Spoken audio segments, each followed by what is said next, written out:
Welcome, denizens of the internet. This is Grin and Bear It.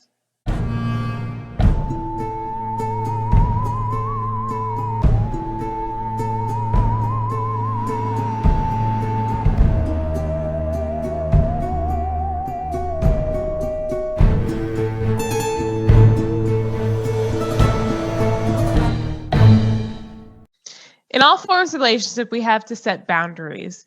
They keep good relationships good, and they keep toxic people from overrunning your life. I'm AC, and I'm drinking whiskey and chasing it with cherry Coke. And no, I'm not drunk at all. That was convincing. I'm Knuckles, and I'm drinking black cherry White Claw, as if it's like cool. It's not. And with whatever alcohol they put in those things. Yeah, I have no idea. The mystery liquid. It gets me a little drunk. That's about all I can. Just a little bit. I'm Iris, and I'm drinking a 1-cup sake. Looks like a juice box. It is a juice box. An adult juice She box. looks like an anime character. It's adorable. And I'm Alice, and I am drinking a mudslide. Oh, sorry. Just so jealous. I want a mudslide. I love those. Sorry. I had one at a bar one time where they didn't have cream, so they substituted more Irish cream. I felt really Like- good. Sure. I'll be I'm like, drunker. okay. That's fine. It was the same Like- price, so yeah. Oh, absolutely. I think I believe we are starting with Alice today. Okay. So my boundaries mainly pertain to work and coworkers, as well as customers and clients. So amongst my coworkers, I try and be kind of standoffish, especially with like older men. I had a manager that decided to come partying with us, and that was awkward for everyone involved because he would not get off of my coworker. Ew. Yeah, we were dancing. Like, he paid for like everyone, which he didn't make much more than us. Like, he wasn't balling. But there was one particular coworker that, despite her being married, she had a very attractive build, and he was very interested in seeing that attractive build and would not back off. Like, she kept being like, I'm married with children. Oh, I could do better than him.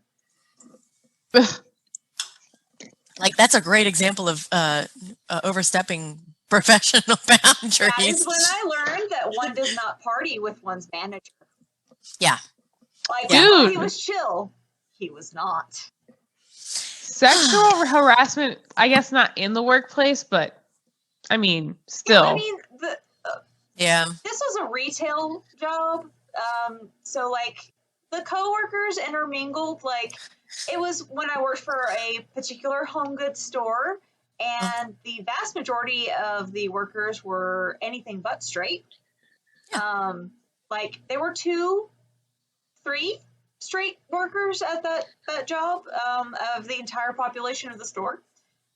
So we had a tendency that we would all go to a gay bar together, and we were going on our typical excursion here, just planning. It was like, hey, can I tag along? And it was one of the cooler managers, so we're like, sure, you seem fine. And then after a few drinks, he was not. So I don't befriend managers or upper management of any kind on Facebook. I don't go out socializing with them unless it's a former occupation. Yeah. And like, it's bad to mix business with pleasure, even if it's just hanging out. Yeah.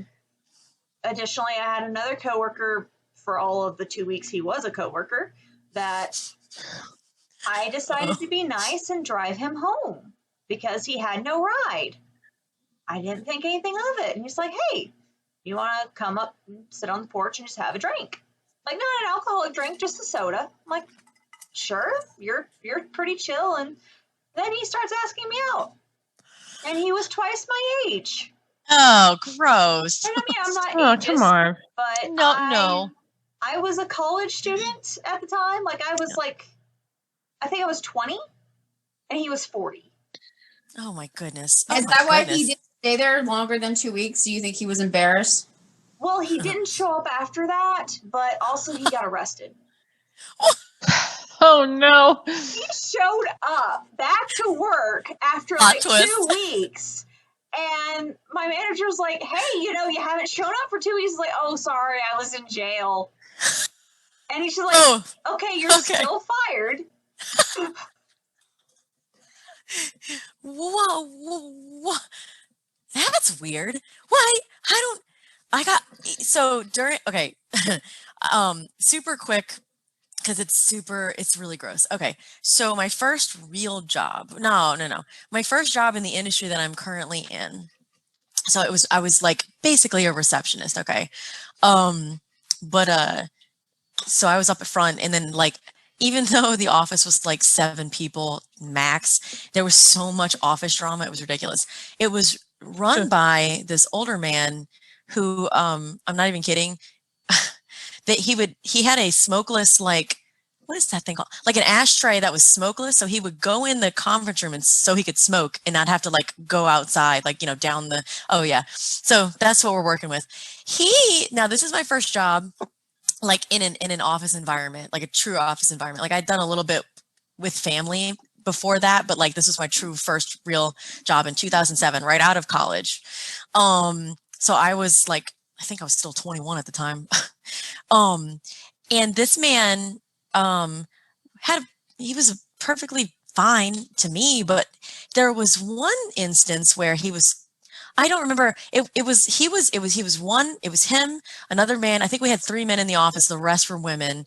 So that was like 4 or 5 women, I guess, maybe 8 people. Anyway, he said something so disgusting that he was like, oh, he basically commented on my body. I do not remember how exactly he made this comment, but he said, oh yeah, she's built for speed, not pleasure.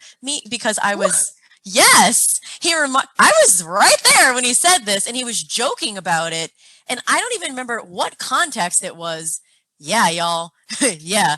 And he was saying this to another woman too. So it was a really weird thing.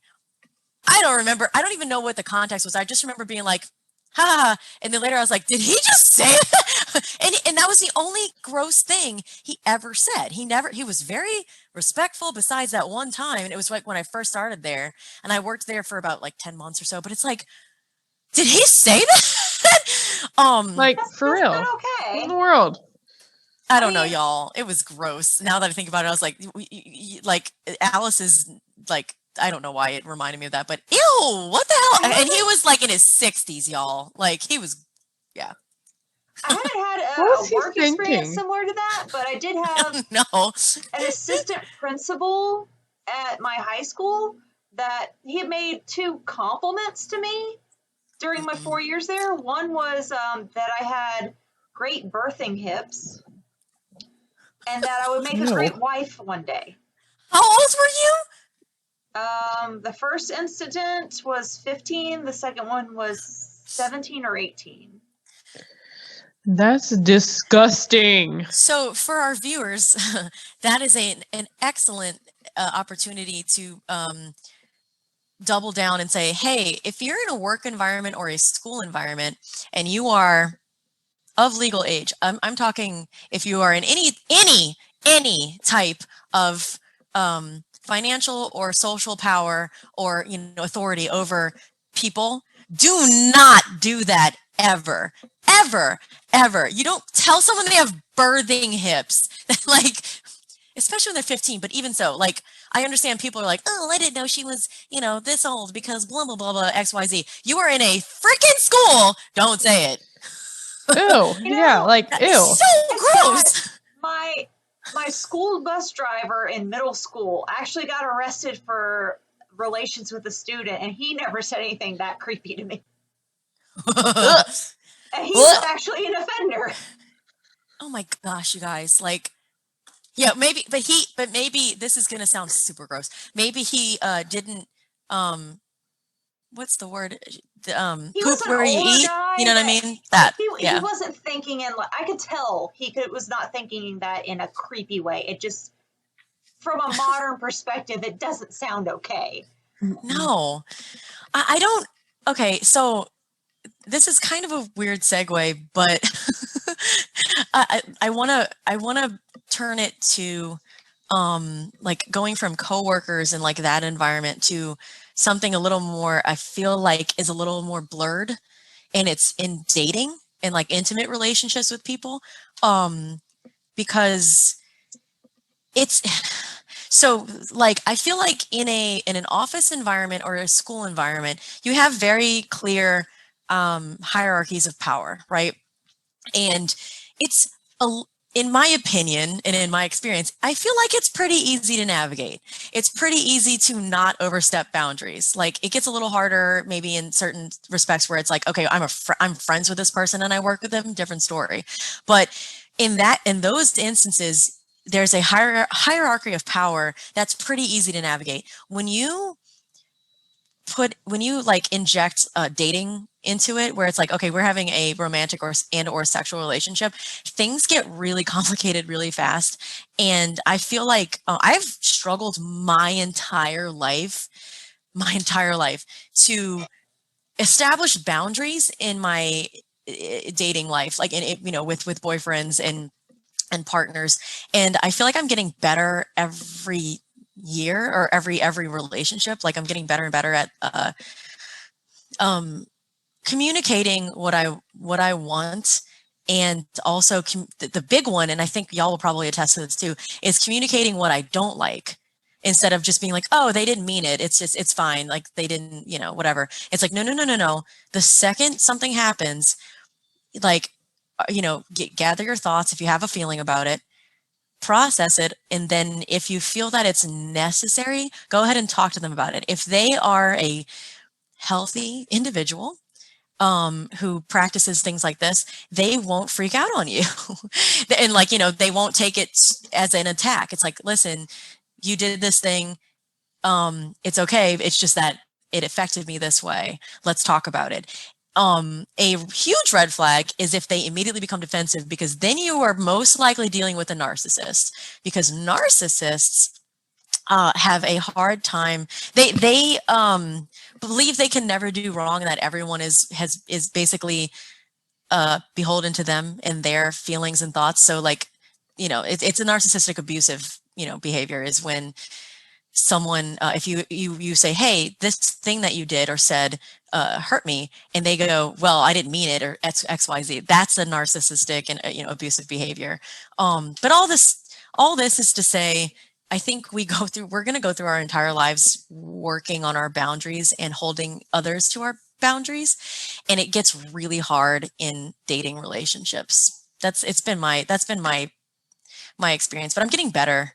Like I kind of implemented like I didn't mean to, but I kind of have a 3-strike rule, and I talk to the person about it. And if they keep doing that thing, then it's like, okay, well, like clearly this is a pattern, and you're going to keep doing it. And yeah.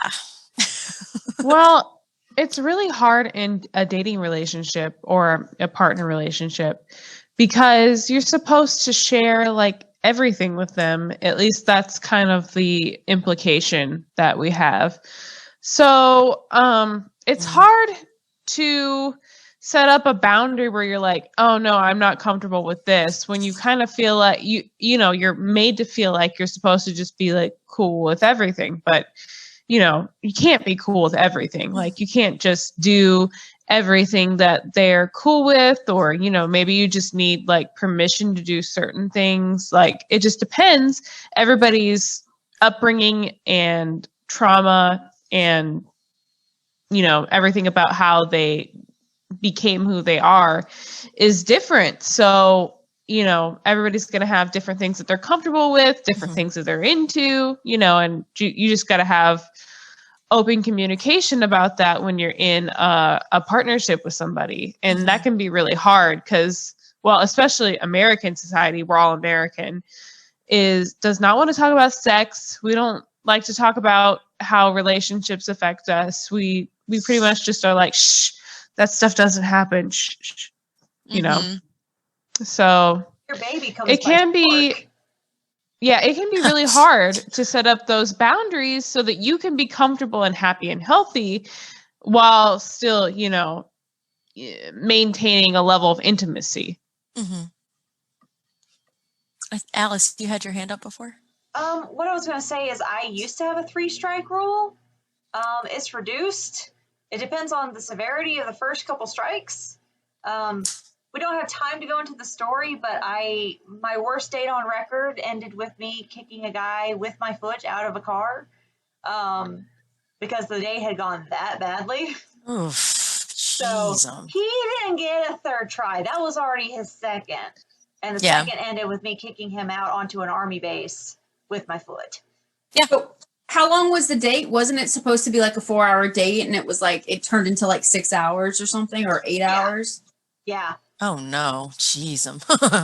Yeah, we didn't do the activity I wanted because there were children present at the activity I wanted, which was just rollerblading. But children were there, so we couldn't. What? Yeah. What does it matter? What? And then dinner went poorly, and then he wanted to see a movie, and that went poorly, and then he got me lost for 2 hours, and I had to resort to OnStar to get me back to the base to get rid of him. And then he tried to talk over the woman who had satellites, and I'm like, no, you had your chance. Shut up. And then he capped it off with wanting a kiss. Oh, no. And read the room, bro. Boundaries. I have been yelling and cursing at you for the past hour, and you want a kiss? So, family. Family is a hard one because these are the people that you grew up with, possibly raised you, possibly were around your entire life bringing up. And it's really hard to set boundaries with people that are supposed to love and care about you. But even if they do love and care about you, you need to be able to set boundaries so that they don't take over your lives. Even if they're well-meaning, they can take over your life. So you need to be able to set up those boundaries. And that's if they love and care about you. Some of us grew up with families that are toxic to us. They either don't believe in the way that we identify. They don't believe in who we are as a person. You know, there's other traumas that can happen in there. And, you know, you need to be able to set up boundaries for families, even if that means you have to kind of cut them out of your life. Just only speak to them a few times a year. Whatever you need to do, you know, you got to kind of assess what's going on in your own situation and be able to set up boundaries. And honestly, I think family, it's one of the hardest ones because growing up, you don't really have an ability to set up a boundary towards anything with especially your immediate family in your house. How are you supposed to set up a boundary to the girl that lives in the next bedroom over? Like, you know, so it's hard once you move out to move out of a different headspace. So honestly, family is probably one of the hardest ones, but also one of the most important because making sure you have either a good relationship with your family by setting up healthy boundaries or, you know, keeping yourself good in a mental space by setting up boundaries to people that are toxic to you will set you up in your own life to be as mentally good as you can be. But yeah, because family they know exactly how to trigger you because they know you way too well.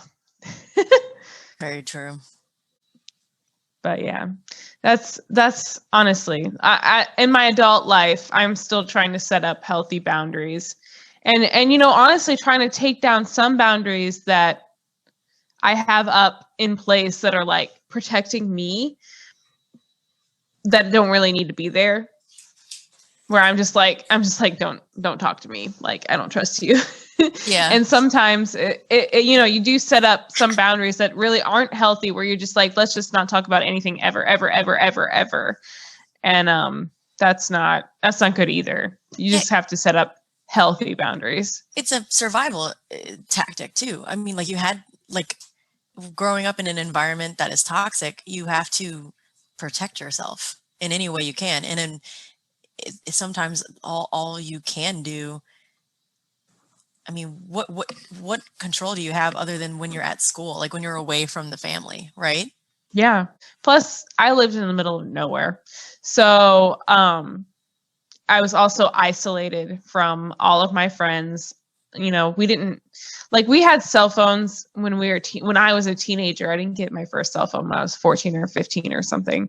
Yeah. So I literally had like no communication with any of my friends all summer. I just had my siblings, and I was the oldest. So they were all like, at least the second oldest was like 3 years younger than me on. So it was, it's like, what am I supposed to do? I don't know. I think you raised a really good, pointing out the isolation part, because that's a tactic that people like to, that tend to use in order to keep people near them. It's like and that happens in intimate partner relationships all the time too. It's like, okay, in order to keep this person and control who they see and who they talk to, you isolate them. And it's really like insidious. Yeah. It definitely. I dated a guy in high school that one of his tactics, because he was not so much physically abusive, but very much mentally, he would confiscate my keys and my cell phone. Like, I wouldn't know. He would go in my purse and take them without me realizing, and I leave stuff everywhere, so I just thought I misplaced them. And I finally found out he'd been taking them, and that was so he could control when I left. I couldn't call my mom. I couldn't drive because he had my keys, and so he would use that to control me. So I couldn't leave, and I couldn't call for help.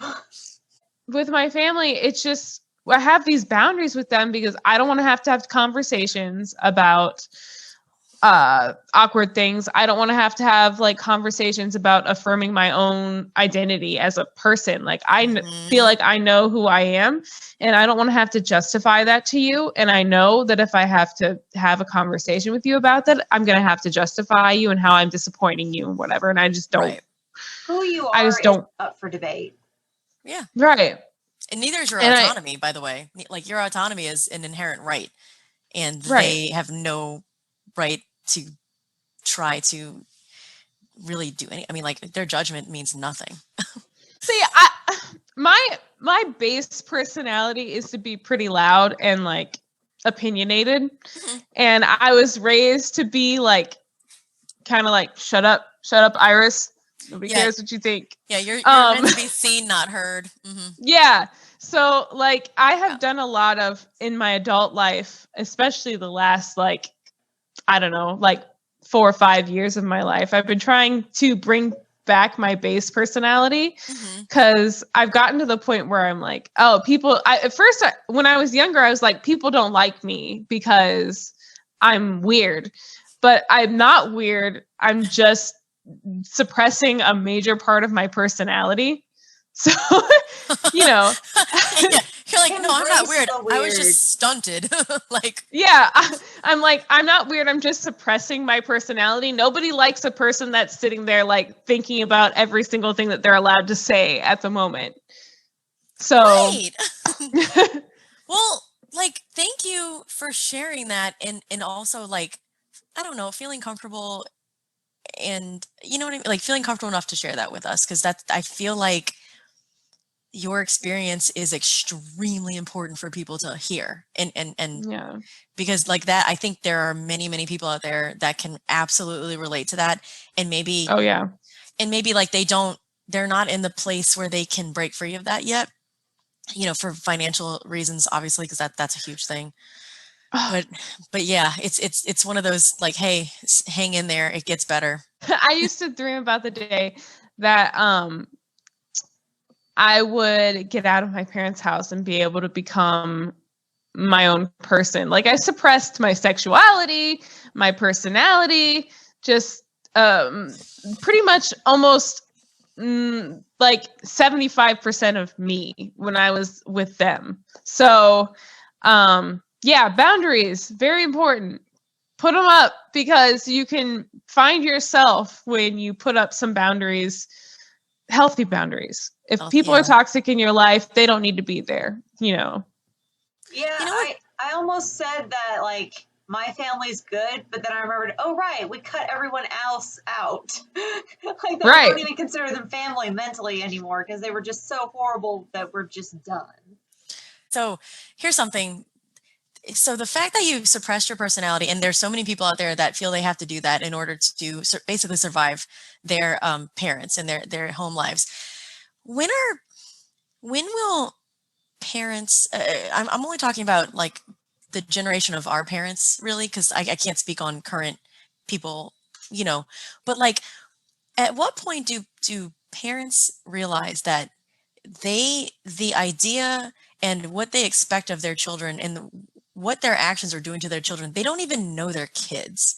Like, do they realize how sad and pathetic that is? It's like, oh, well, I raised them to be XYZ. And it's like, yeah, but do you even know them?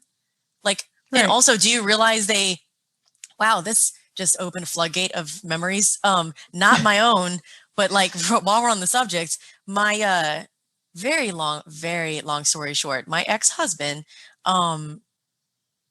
went into suicide watch. Well, he went to a mental health facility under suicide watch, and like when you do that, they are obligated to keep you for I think like 72 hours. Anyway, while he was there, he made a lot of breakthroughs actually. And while he was there, his father is weird. He's a weird dude. He's definitely a hermit. He's got some serious weird personality issues. Won't go into any of that. But so my ex went into the mental hospital. The next day, his father calls me at 9 a.m. and was just like trying to ask me why. And first of all, I was like, first of all, he didn't even leave me a note. Like, so don't ask me. Like, yeah, he wanted to know why he would do this. Like, why, what was he struggling with? And it's like, so finally, like, I was like, look, man, like, he called me at 9 a.m. and I was just like, I was done. And I was like, listen, like, I don't know if you, like, clearly you don't know this, but your son hates you. Like, look, y'all, like, I was just done. I was like, so over it. Like, I wasn't going to mince words with this man. I was like, listen, like, your son feels like he can't be himself around you and he dreads speaking to you. I told this man at 9 a.m. this. I was just like, I was done. Because he's like, well, how can I help? And I was like, let me make something very clear to you. You impose upon him very rigid, really weird masculine gender roles. And I understand that you had, like, his father had a horrible home life when he was growing up. He had horrible mother, a horrible grandmother, terrible sisters, blah, blah, blah, sob story. Okay, go to therapy, right? Anyway, but like he imposed a lot of his internal bull onto his son. It's like, look, man, like, I don't know if you know this, but you don't even know your son. He hates talking to you. He's tired of you and your BS. And it just like, it just all came out and he was very quiet. And then I was like, I'll talk to you later, and hung up on him. I was like, I can't take this right now. Like, bro, you gonna come up on me and ask me what's wrong? The dude didn't even leave a note. Like, clearly he's not talking to me about this, right. You know. Anyway, sorry. That just opened up, because it's like, that's a really good instance of like a parent just not knowing their child. And in some cases not knowing that they don't know their child. It's like, if your kid doesn't feel comfortable talking to you about themselves, you screwed up in parenting. For real. Period. Like, you can sit there and be like, I raised my kid to do all this stuff, and then bitch about it when they stand up for people's civil rights, and you know, and it's like, okay, well, clearly you didn't do it. They did this on their own, and they should be freaking applauded for it because they got through you, like, in your toxic BS. Anyway, sorry. Woo! Like, that opened a floodgate, and I was like, I have something to contribute to this. I think we should round it out the discussion on boundaries with boundaries between friends, and I believe AC is taking that topic. So we keep talking about that you need to set boundaries, but we're not saying what. We've been giving a lot of examples. I know I'm associated with friendship, but we're giving a lot of examples of toxic, but we're just very general. We're not giving like, and I may not have the words to express what,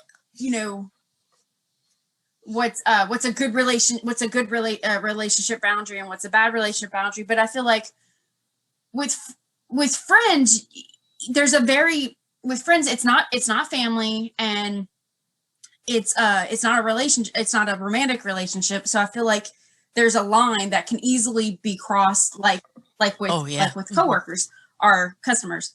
One example would be, I had a con friend, and when I go to conventions and stuff, and so when I call a friend a con friend, it's a friend who's an acquaintance who I see maybe 2 or 3 times a year at a specific event.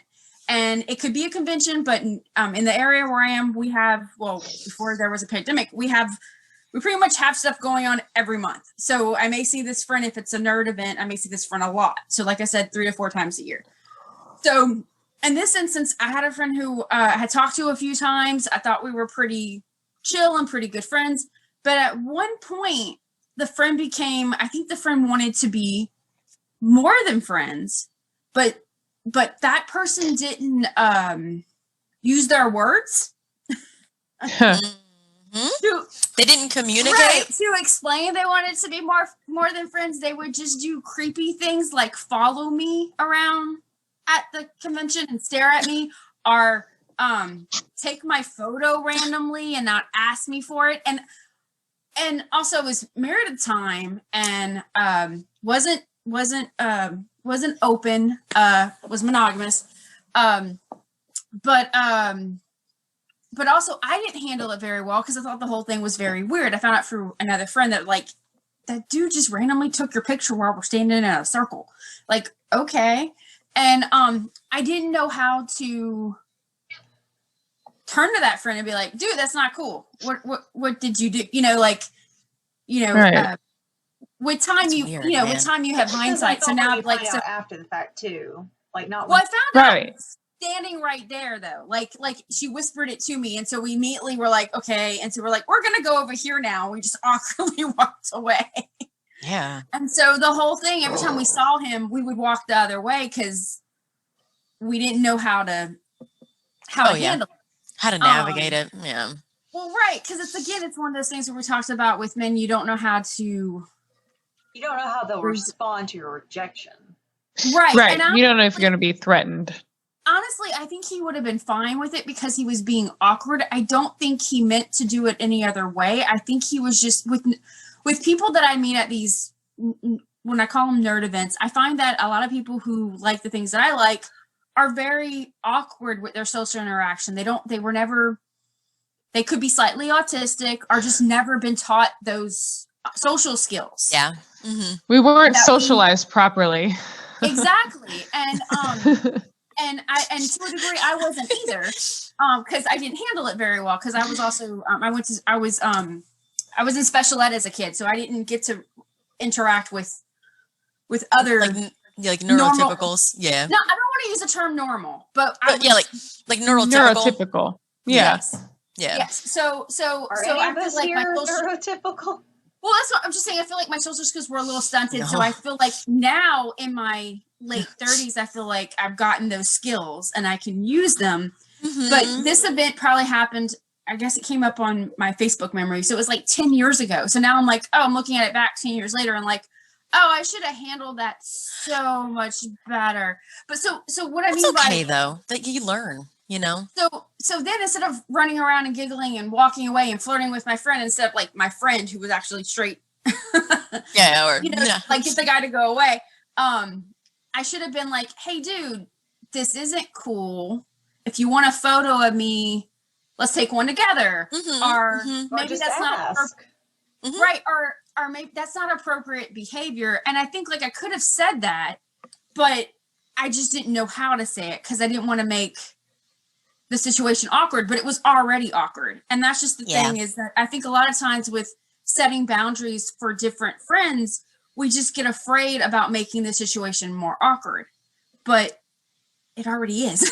I like how you said that. Like I think we should normalize, if something happens, now this is and we're going to make mistakes because it is really hard, because sometimes we have feelings about the thing later, like, and that happens to me all the time. I'll be like, and like I have a feeling about that, and it doesn't really hit you until later, or you realize, oh, that person disrespected me. You know what I mean? Yeah. So like, don't beat yourself up over it. But something we should normalize, I think, is saying, in the moment when something happens and we can recognize it right then and there that it's inappropriate, call them out. Hey, listen, I don't know. I need to tell you right now, what you just did made me feel uncomfortable because of whatever. And that is inappropriate behavior. Please do not do that again. Do we need to talk about this? Like, is there something here that you want to talk to me about that you feel like you can't? And it's like, I think if we can normalize communication too, that will help. You know what I mean? Like, communicate feelings and emotions and stuff. Yeah, I also think that just communicating emotions and feelings without necessarily like coming into a way that it's like, I felt this way about something, and then having your friends like realize that that's a feeling that you had, and not necessarily taking it personally. Like, it's not like, I had this feeling about something, this is how I'm feeling about it, this is what I feel, but it's not necessarily like I'm saying like, I hate you now. Right. Like, yes. I still really like you. I'm telling you this because I like you and I want to be friends with you more. So I'm telling you I had a feeling about this. I think we should normalize like coming to say like, oh, I had this feeling. Let's not feel awkward about it. Let's talk about it so that we can avoid things that cause similar feelings in the future. Or, like just realize that, we can talk about the feelings that we're having about things without getting offended or, feeling bad about something. Or if you do feel bad about something that I said I had a feeling about, we can talk about it without having an argument, because I think a lot of arguments happen between friends just because of misunderstandings and not talking about what the actual issue is. People perceive it as an attack instead of, hey, listen, I just need to let you know, what happened here. In like, speaking of toxic friends, like I had a best friend for pretty much 11 years. And it was like, we were friends during our most formative years. So it was like high school and college. We used to like write stories together with anime characters. I won't go into all that, but basically like I still have those conversation files, and sometimes I'll go read them, and I read through and it's like, oh my gosh, she was depressed as hell. And I just didn't get it. Like, maybe I was too close to it. And it's so obvious now looking back. And I was like, I don't regret things so much in my life, but I do feel like, and honestly, there's nothing I can do now. And there's nothing I could have done back then, to be completely honest, because I wasn't honestly mature enough to deal with it. But like, I think back and I'm like, I failed her on so many levels, and she failed me on a lot of levels too. And it's like, so in instances like that, where you're like so close with someone and you talk to them all the time, it's so hard to bring that stuff up, because perfect example, I visited her. She was studying abroad in Japan, in Tokyo. And I visited her because I was out of college. She was still in college, and we had an awesome trip. We went to a bunch of different places, but she's the type of person that can go, wants to see everything, and doesn't really eat a lot. So she doesn't stop for food. And like, I have to eat constantly or else I'll pass out. I'm better now, but like back then I was like a freaking bird. And at some point we were in a subway station in like Kyoto or Osaka, whatever. And she said something, and I bursted into tears. Because it was like, I was so tired from traveling, and like it was not that long after Valentine's Day, and I was wearing a necklace that my ex had given me. And I just remember, I don't remember exactly what the deal was, but she made a comment, and I just like lost it on her. And it's just like, Aw. I was just like, why do you always say such horrible things to me? I just I'm started sorry crying. for what I said Oh. when I was hangry. Yeah, I was, you know, I was like a white girl in the middle of like Osaka Station bawling. It was like, this is so awkward. Oh all my the gosh. all the locals are like looking at you like, what is happening? Like, I can't handle What happens this. when there's a little American girl? Something wrong with her. Is she okay? Oh my gosh. But yeah, like different tiers of friendship too.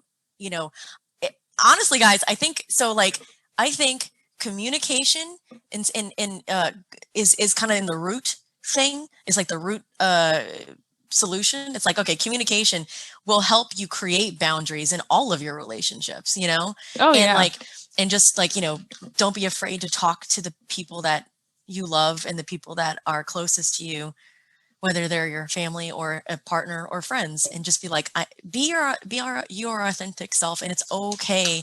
Also, let's normalize just not getting along with people. It's okay. You don't need to keep your friends from high school and college. Like, it's okay if you just be honest with them. Be like, listen, we don't have this. Friends you had in high school or out of desperation in the tiny pool that you had available. And like, I lucked out because one of my second oldest friend, the other one, I met her in 6th grade, and you know, we're still friends, but you know, we have way different lives. But one of my closest friends to this day, I've known her for 21 years, almost 21 years, and she I met her in high school, and we were both little weird nerd anime kids, and we just kept being that way. I was her maid of honor. It was awesome, and she was my maid of honor. My 2 oldest friends, I have one girl that I've been friends with since we were 4. Oh my And I gosh. have one that we Wow. were friends since 2nd grade. Oh, The rest, I kind of talk to on occasion. Like, I'm one of those people where I cannot see you for like 5 years and then run into you. It'd be like we just saw each other the other day. mm-hmm. Like, It's so nice. I'll just pick back up. Oh, hey, how's it been? Like I said, I'm not friends with anybody from high school except for my husband because I literally was not myself in high school. Yes. Like I subscribed to the anyone that knew me before like 2018 didn't know who I was. So sorry. Wow. Whoa, hold on. 2018? Yeah. No, it took a Wow. long time. Didn't I meet you in Girl. 2018? I'm telling you that Wow. 2018 is like the year. I don't know why. That's the year. Me But too. I must have met you right that's at like the beginning of year this that I because just really decided liked to you. become my You- human self. I love it.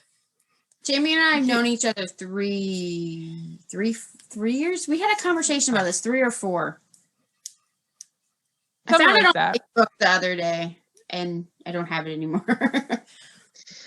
I started to become myself in like 2014, but it took a good 4 years for me to like actually become a human. So That's understandable. Dude, I want to it, say well, it it was takes At work. least 2017 that we met. It takes work and unlearning a lot of the junk I'm that still figuring myself out, so. So dude, therapy is the Therapy. literal best So- thing in the world. would y'all say that we did a thing? yes. I think we did it. I feel think we accomplished, you probably did guys. things. Yeah, I think we did it. Okay, so we made this uncomfortable world a little bit more comfortable. Yeah. Definitely. Yeah. Basically, just set up some healthy boundaries to benefit you and the people you love. You will thank yourself for it. So, like if you did, subscribe if you want to live. Just kidding. See y'all later. Bye. Bye.